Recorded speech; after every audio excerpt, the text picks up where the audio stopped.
जय श्री कृष्ण सांग माने मो बबिता आपण मानक स्वागत करुछि मो चैनल ओडिया झीर कथा पेड़ी को। आज आम दर्शन करने को जाऊे तालचेर ठार 10 किलोमीटर दूर भलुंडा स्थित जगन्नाथ मंदिर को। आपण माने जदि केबे तालचेर बुलिबा पई आसंती भलुंडा रे थिबा जगन्नाथ मंदिर बुलिबा को जमारू भी भूलिबेनी।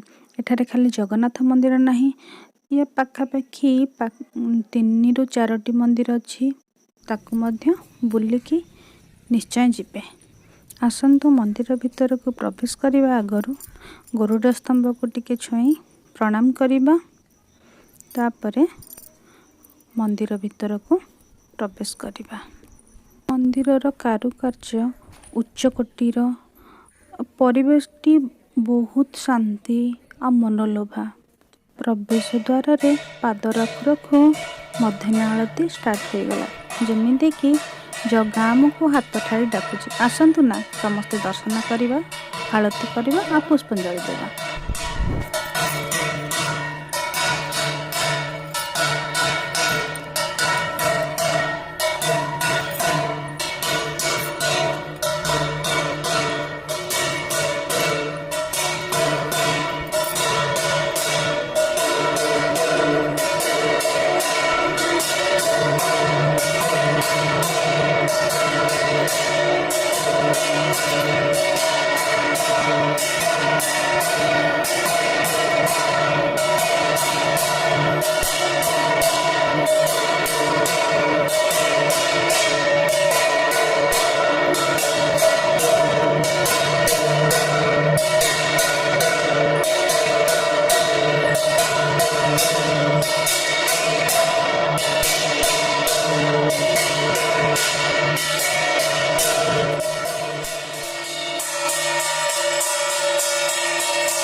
मध्ये देवी परात्परा भगवती माँ प्रकृति रूपिणी विलिप्ता गुप्त देहा त्रिभुवन जननी सूक्ष्म रूपा विचित्रा देवी माँ नंद कंदा कनक तनुधरा सर्व सौभाग्य रूपा देहि मे शुद्ध भक्ति हरिपद जुगले जोगमाया स्मरामि ओम लीलाद्रिनाथ जगतामधीशं चिदं स्वरूप शरणेकनाथ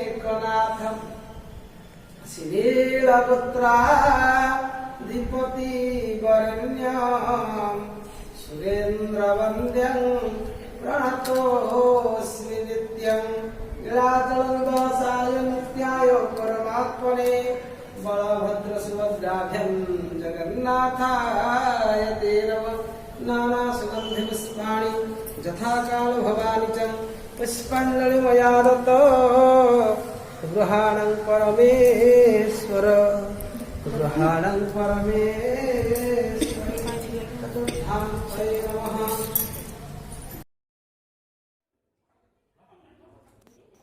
आरती सरीगला, पुष्पांजलि भी दबा सरीगला। देखा आम चारिपटर दृश्य देखु, लक्ष्मी मंदिर तापर सेपटे जो देखा जाउची नरेंद्र पोखरी, फूल बगीचा, तुलसी बगीचा, सेठी जहाँ भी आसूची फूल भगवान का पाखरे अर्पण होची। एटा हला हमर यज्ञ मंडप।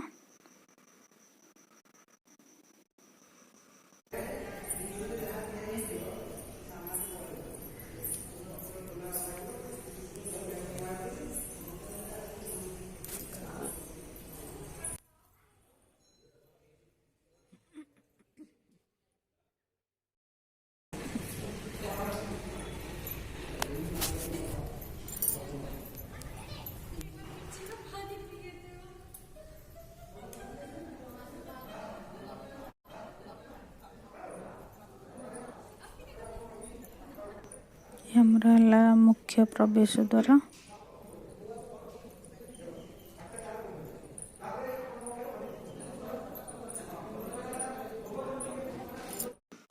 तालचेर अधिष्ठात्री माँ हिंगुला मंदिर,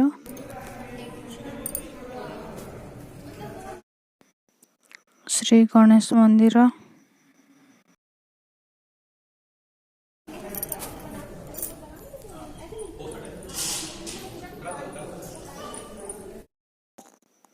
भोजनालय,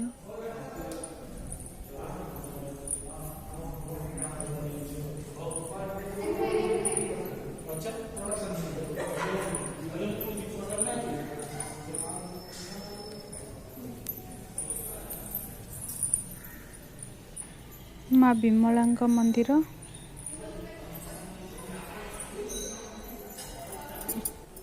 मंदिर परिसर थिबा समस्त देवादेवी मानकर मंदिर गुड़िक तो देखिनेले। एबे आसंतु देखिबा मुख्य मंदिरर कांथरे थिबा बा चतुर्पार्श्वर देवादेवी माने।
ମନ୍ଦିରର ପୂଜାରେ ନିୟୋଜିତ ଥିବା ପୂଜକ ମହାଶୟ ଆମକୁ ମନ୍ଦିରର ପ୍ରତିଷ୍ଠା ତାର ପରିଚାଳନା ବିଷୟରେ ବହୁତ କିଛି ଜଣେଇଲେ, କିନ୍ତୁ କିଛି କାରଣବଶତଃ ଆମେ ସେଗୁଡ଼ିକ ରେକର୍ଡ଼ିଂ କରିପାରିଲୁନି। ସେଥିପାଇଁ ପୂଜକ ମହାଶୟଙ୍କୁ କ୍ଷମା ମାଗି ନେଉଛୁ। କଥା ହେଇସାରି ଆମେ ପ୍ରସାଦ ପାଇଥିଲୁ। ପ୍ରସାଦ ପାଇସାରିଲା ପରେ ମନ୍ଦିର ସାଇଡ଼ରେ ଥିବା ପାର୍କ ବୁଲିଥିଲୁ। ତା ପଛପାଖେ ଗୋଟେ କୃଷ୍ଣ ମନ୍ଦିର ଅଛି, ତାକୁ ବୁଲିଥିଲୁ। ମା ଦୁର୍ଗାଙ୍କର ମନ୍ଦିର ସାଉଥ ପଲଣ୍ଡାରେ, ତାକୁ ମଧ୍ୟ ଦର୍ଶନ କରିକି ଘରକୁ ଫେରିଥିଲୁ। ଯଦି ମୋ ଭିଡ଼ିଓଟି ଭଲ ଲାଗିଛି ଲାଇକ୍, ସେୟାର, ସବସ୍କ୍ରାଇବ୍ କରିନିଅନ୍ତୁ। Thank you.